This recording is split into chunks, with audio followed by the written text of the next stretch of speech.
Hello, and welcome to Embracing the Fight. I am Erica Lamar, your digital creator and host. And if you've been with me since January of 2023, you will know that Embracing the Fight is about normalizing the conversations surrounding physical and mental health issues and concerns. And of course, I started the conversation off detailing or chronicling my journey through thyroid cancer. And I've had some amazing conversations with people that have also been willing to reveal and talk about their journeys and their testimonies. And if you are interested in being on Embracing the Fight, please, please, please send me a message at operations@diversitydesign.com, or you can reach out to me on Facebook at Embracing the Fight or on Instagram at Embracing the Fight _. Or you can reach me on TikTok at Embracing the Fight.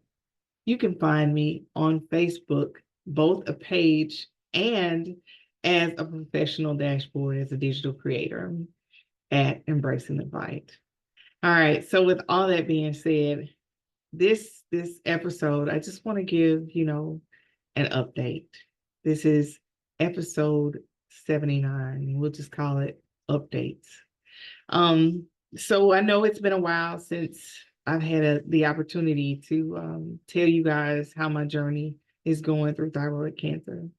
And I'd be lying if I was saying that it was extremely hard, because I tend to try not to look at the bad side of things.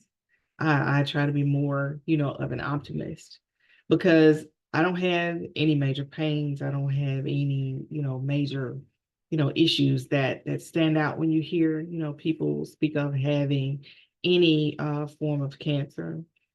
But I had noticed, that I was a little bit more tired, and I was dealing with a little bit, of brain fog. And it was like, what is going on here? And I didn't know, what was going on. And I remember that I had a doctor's appointment scheduled, and they had taken, a couple of labs, and they brought me in to discuss those labs. Now, what's interesting is, if you recall, when I had the radioactive iodine back in September, I was tested in April, so they could determine, how effective the treatment actually was. And the numbers were almost undetectable for the tumor markers.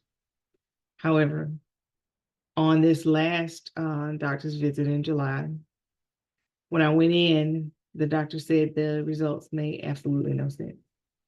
And not, in the good sense of things, because my tumor marker number had increased. And she was asking if I was tired or anything like that. I was like, yeah, I was more tired than normal. Then she says, well, are you taking the 150 micrograms of levothyroxine that has been prescribed to you? And I was like, yes, I have. And I've been taking it the same way. And she was like, well, how are you taking it? Say, I know I'm supposed to take it first thing in the morning, on an empty stomach, with no other like medicines that contain calcium and things like that, because it lowers the effectiveness, of the levothyroxine. So I told her I was taking the Eliquis along with the blood pressure medicine. So she asked me to separate those, and I've been doing that, since the doctor's visit on this past Friday. Well, anyway, she was like, well, that, being, all the same from the time that you had the radioactive iodine to now, the numbers should not have increased the way they increased. So I went from about 1.35 to a 6.79 in less than 3 months. And the first thing that came to my mind to ask her is, okay, well, so let's just say that there is some, thyroid cancer that's lingering, and say that this is not a bad test, because that's the first thing I think that people make mistakes, when they do labs, because if you recall previously, I talked about a lab that was taken to determine the level of fertility, that I have left.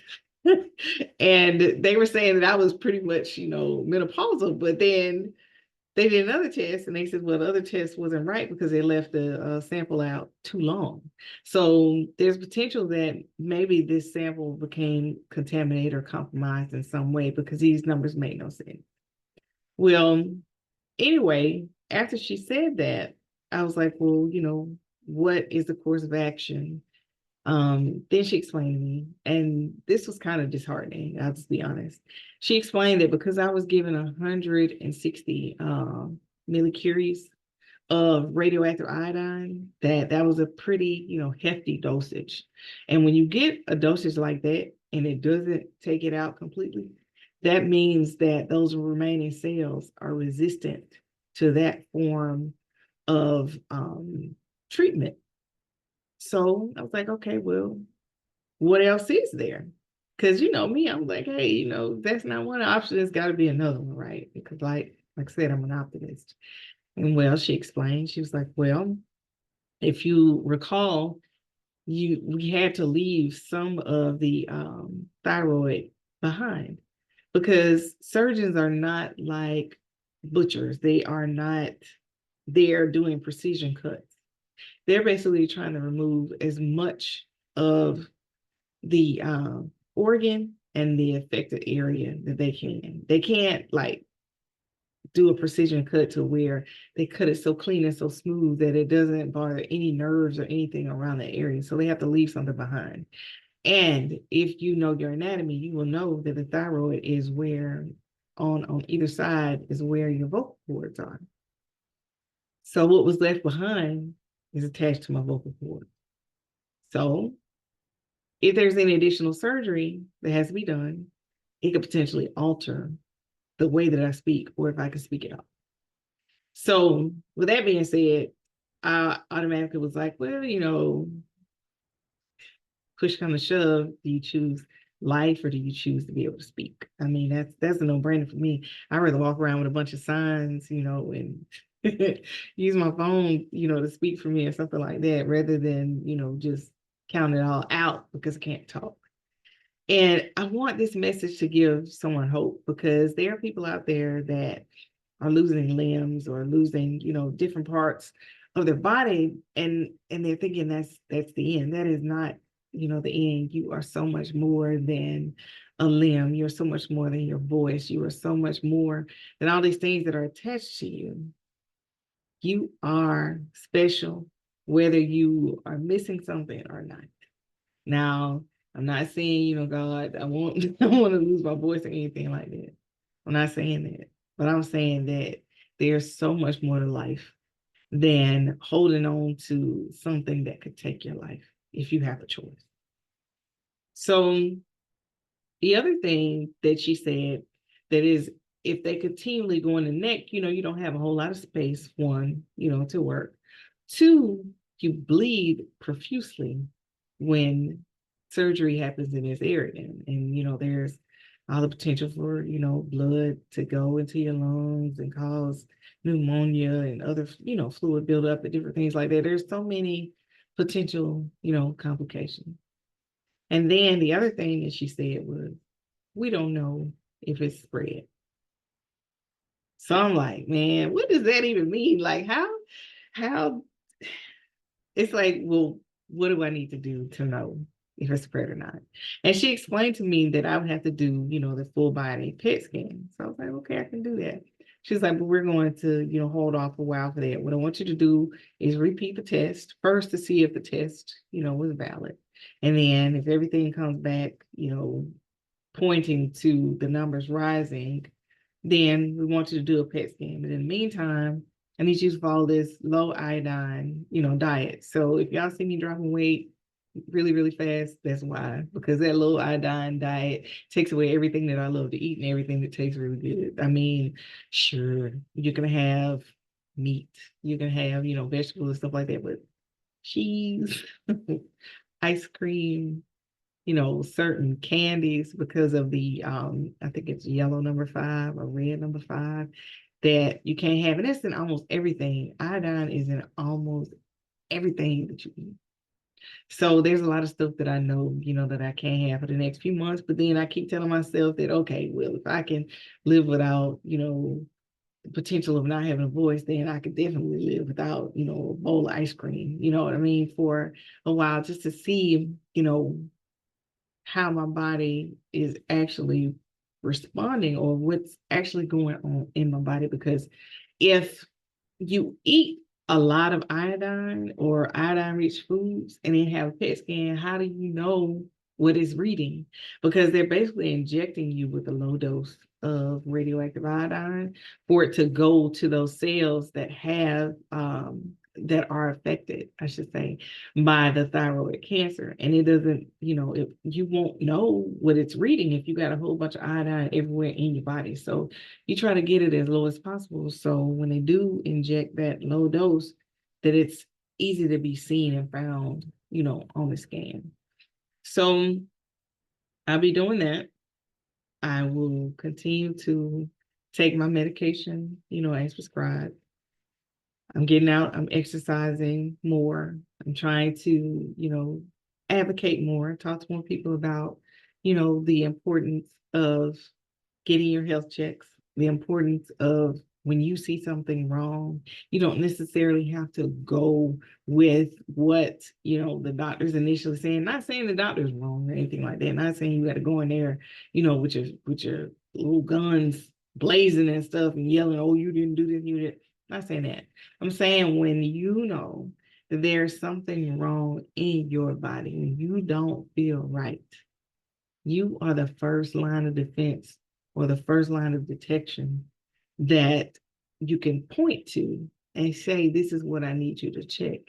Because doctors basically are taking clues from what you're telling to help them to get you better. It's not like they can just look at you and tell what's wrong. Sure, they can draw blood, but they need to know which tests they need to check for based off of the symptoms. So if you start seeing symptoms of something strange or something out of order, make sure that you make note of those things.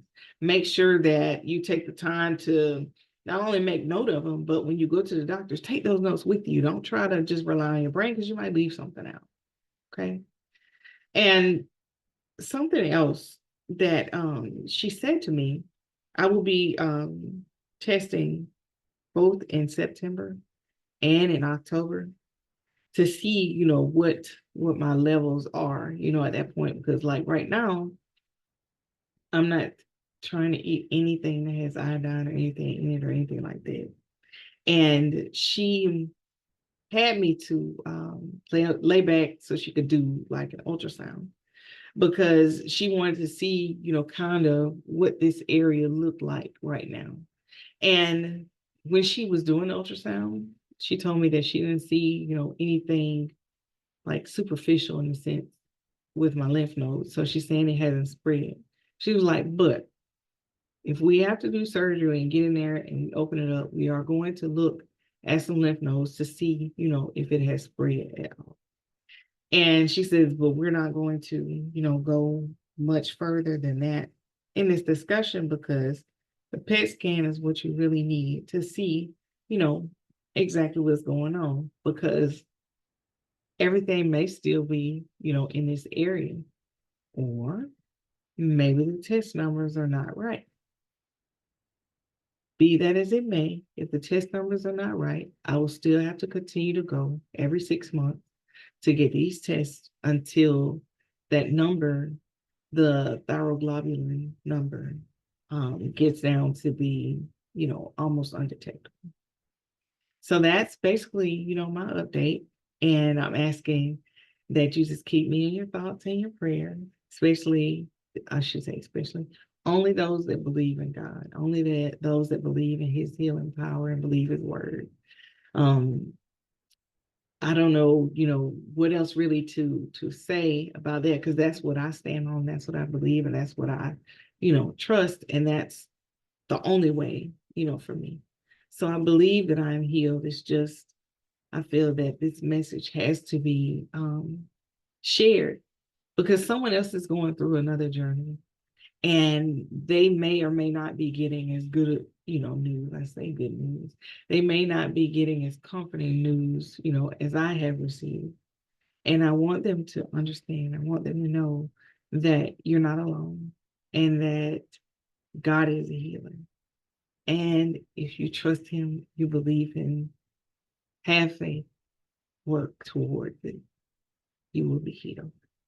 Now, sure, you got those naysayers out there that say that, oh, well, everybody's not healed, people die.